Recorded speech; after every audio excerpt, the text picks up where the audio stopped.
Olá pessoal, tudo bem? A gente vai falar um pouquinho sobre a peça de Direito Constitucional, tá? Essa nossa aula seria no dia 8, sexta, sábado, seria no dia 8. Contudo, pelo feriado da Sexta-feira Santa, alguns ônibus não vêm, né? Alguns alunos vão viajar, enfim, por todas as dificuldades, mas também a gente talvez adiaria a aula, mas para a gente não ficar muito apertado nas datas, a gente decidiu, eu e o professor Bruno, nós gravarmos essas aulas para que facilitasse para vocês essas petições, né? Então, a gente vai dar continuidade ao caso, tá? De direito constitucional. Então, o caso, vamos lá. A Isabela é moradora de Teresina, nós falamos, né, a respeito do IPTU na primeira aula de constitucional que nós trazemos, do valor venal do imóvel, tá? Falamos até de alguns casos em Dourados, aqui na nossa cidade, né, que vem despertando bastante discussão sobre o valor do IPTU, qual deveria ser cobrado ou não, tá? E a menina que não conseguia pagar o tributo, te procurou como advogado, né? Você, a advogada Amanda, advogado você, né? Mas que buscar judicialmente uma saída, que a dívida tal, etc. Você propôs uma ação anulatória de débito tributário e você ganhou a tutela de urgência, tá?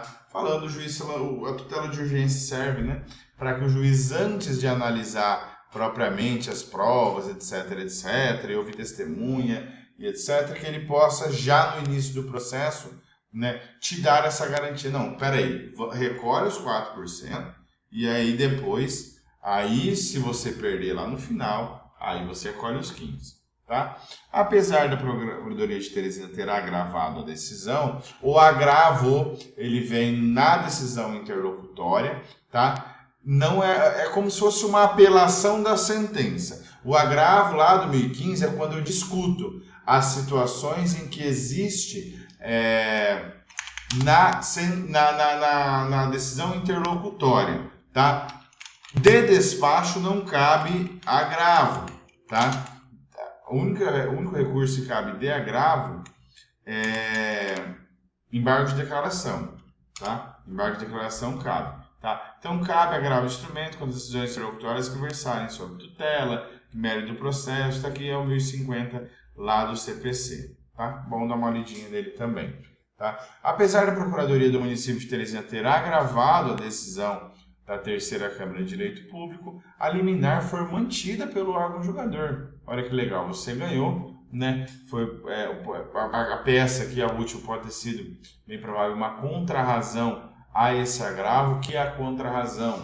Contrarrazão, se a outra parte entrou com uma apelação, recorreu, né? Se a outra parte entrou com um agravo, recorreu, eu, que sou a parte beneficiada, se a outra parte recorreu, é porque eu fui beneficiado da decisão, certo? O juiz deu a decisão favorável a mim? Deu. Beleza, eu estou ganhando com essa decisão. A outra parte não gostou. O que ela pode fazer? Ela pode recorrer da decisão, tá? Sem problema nenhum. Ela recorre da decisão. Eu, como a parte que estou até então sendo beneficiada, eu posso contrarrazoar. O que isso significa? Eu não concordo, eu vou defender a decisão do juiz que foi favorável a mim, tá? Então, beleza, a Procuradoria agravou, o juiz manteve a liminar. Após isso, o juiz sentenciou, julgando procedente a ação, olha que bom, declarando incidentalmente a inconstitucionalidade da lei municipal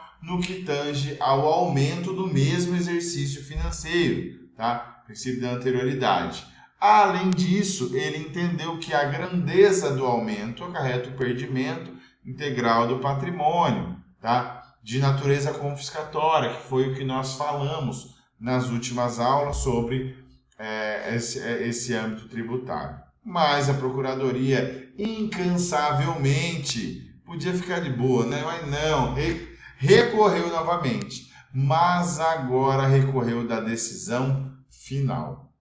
Logo, ela apelou. tá? Apontando para a presunção de constitucionalidade da lei, não sendo possível a discussão da matéria sem que haja integral pagamento, etc, etc. A advogada Amanda, no caso é você inventa o nome, foi intimada para se manifestar sobre o recurso da Procuradoria. Elabore a peça adequada para a fase processual.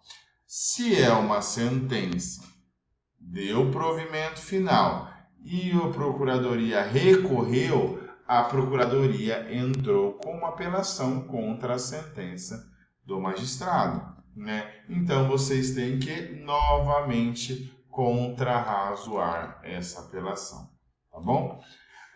Vou pegar aqui uma peça, contrarrazões de apelação, para vocês saberem um pouquinho a estrutura de como é. É a mesma estrutura básica do que a gente vem trabalhando nas últimas aulas, tá? O endereçamento. Detalhe, nos recursos e nas contrarrazões, você precisa fazer uma peça de interposição. Deixa eu pegar uma outra que é melhor, tá? Nossa Senhora. Eu faço uma peça de interposição, a gente falou isso na última aula, mas vamos repetir de novo? Vamos. Eu faço uma peça de interposição ao juiz ACO, tá? Isso quer dizer o quê? Que o juiz ACO, nossa, tem que emagrecer. O juiz ACO, o juiz que deu a sentença, eu preciso entrar com uma ação, eu preciso cientificar ele. Olha, juiz, eu estou entrando com a apelação. Olha, juiz, eu estou apresentando as contrarrazões, tá? Então, eu preciso fazer a minha primeira peça como uma peça de interposição, tá? Endereçado a quem? Endereçado ao juiz que deu a sentença. Em um segundo momento, eu faço uma segunda petição, que são as contrarrazões de apelação. Egrégio tribunal, nobres julgadores, ínclitos magistrados, tá? Eu posso utilizar qualquer situação aqui para poder enaltecer, né, o trabalho dos desembargadores, tá? Estrutura a mesma coisa, breve síntese dos fatos, necessidade da manutenção da sentença, pode subdividir? Pode fazer junto, sem problema nenhum, tá? Em regra, só separa se for alguma preliminar, tá? Ausência do interesse de agir, aqui é um exemplo, né, de uma situação de acidente de trânsito, de vocês é outra, tá? Relativa à verba tributária, mas requer aos nobres julgadores sejam apreciadas as contrarrazões, né, dos pedidos. Aí você vai ver o que a pessoa está pedindo. Nesse caso de vocês aqui, tá bem? Ó, recorreu da decisão final, apontando a presunção de constitucionalidade, você vai falar justamente ao contrário, e alegou isso não ser possível, né? Gerando uma inadimplência de um grande risco social, em função do impacto aos cofres públicos, tá? Isso é inadmissível, tá? Então vocês têm que fazer a parte de vocês contrarrazoando este processo. Tá? Bem, agora passando mais a matéria, provavelmente, né, a gente não tem acesso ao gabarito, ao espelho nem nada, mas a peça vai ser uma contrarrazão, tá? Dessa apelação que foi interposta pelo município, tá? De Teresina, salvo engano. Então, falando um pouquinho da Constituição, né, ele trata um início da Constituição, a Constituição Cidadã de 1988, que trouxe, né, uma gama gigantesca de princípios garantidores, né, de direitos fundamentais, previstos no artigo 5º, artigo 7º, né, fala um pouquinho da pirâmide de Kelsen também, né, para aqueles que não lembram, sempre cai em concurso. Pirâmide de Kelsen, a Constituição Federal, aqui é um CF, né, aqui vai trazer as leis complementares, as leis ordinárias, tá? E aqui embaixo os decretos, portarias, tá? Essa é a pirâmide de Kelsen, tá? Que é muito utilizada, tá? Fala um pouquinho do controle preventivo, né? Realizada antes da norma. Então, quando nós temos uma PEC, por exemplo, que é uma proposta de emenda constitucional, uma mudança na Constituição, nós temos um controle preventivo na norma. O que isso quer dizer? Antes dela ser validada, eu tenho que passar aquela norma pela Comissão de Constituição e Justiça, por exemplo, para discussão se essa PEC seria ou não constitucional. Nós temos que discutir essas questões de uma forma preventiva, antes, né, de entrar em vigor a legislação. Tá? Fala das CCJs, Comissões de Constituição e Justiça, né, da importância do legislativo para a manutenção, a mudança, a atualização da Constituição num controle não originário, mas derivado dessa Constituição. Ou seja, a Constituição foi feita lá em 88. Foi lá no artigo 60, está falando das cláusulas pétreas, né, que não podem ser alteradas, mas o restante, aquilo que não violará as cláusulas pétreas, eu posso alterar sem problema nenhum. Tá? Ao receber o projeto de lei pelo Legislativo, o chefe do Executivo poderá sancioná-lo, promulgá-lo e publicá-lo. Tá? E aí, a partir daí, vai valer. O projeto de lei vai passar a ser uma lei. Tá? Também ele pode vetar o projeto. Tá? E nessa situação, ele pode ser político ou jurídico. Tá? Mesmo o presidente, ou o governador, o prefeito, não aceitando, né, pode-se depois o legislativo peitar o veto do executivo. Falar, se o presidente não quis, beleza, então vamos empurrar a goela abaixo. Tá? Faz uma nova votação, assumindo, toca o barco sem problema nenhum. O papel do Poder Judiciário, cada vez mais discutível, né, principalmente com as recentes decisões do Supremo Tribunal Federal, né, interferindo muitas vezes nos processos legislativos, né, diante de ausência de legislações, praticamente criando legislações a partir de julgados, às vezes até de habeas corpus, né? Então são situações que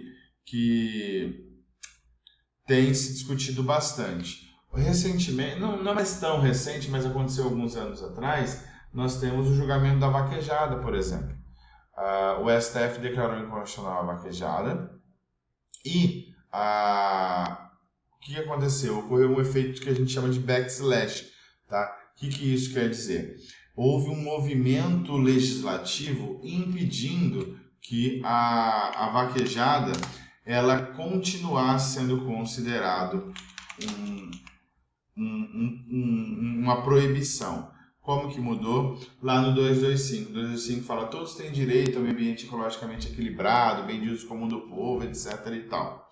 Fala também dos animais, a proteção da fauna e da flora, né? Etc, etc. O que aconteceu? O STF declarou inconstitucional a vaquejada. O que é a vaquejada? Um movimento, principalmente no Nordeste, que eles pegam um boi, mandam o boi correr, derrubam o boi pelo rabo, amarra o boi lá e ganha o ponto. Então, isso foi considerado pelo STF como uma violação do 225, tá? Porque em tese violaria os direitos dos animais. O que aconteceu? O Legislativo, principalmente influenciado pelos deputados lá do Nordeste, né, passaram essa PEC, tá, em 2017, falando que não se consideram cruais as práticas desportivas que utilizem animais, desde que elas sejam manifestações culturais. Então, assim, tudo bem, eu não considero cruel se for uma manifestação cultural, tá? Ou seja, foi um efeito backslash, um efeito legislativo, como se fosse um soco no judiciário. Olha, você declarou inconstitucional, beleza, agora a gente vai colocar na Constituição específica. Então, já entraram com ação direta de inconstitucionalidade para derrubar esse acréscimo na Constituição. O STF está deixando apagar o incêndio, estava muito... foi como se fosse uma porrada no STF. O STF, para não causar confusão, deixou quietinho lá. Daqui a uns anos, com certeza, vai julgar de novo. E eu creio que vai declarar inconstitucional esse parágrafo. Tá? Beleza? A gente vai dar só uma pausinha por aqui. E aí a gente já volta. Nos últimos... eu separo sempre em 2 blocos, tá? De 15 minutos. E a gente já volta.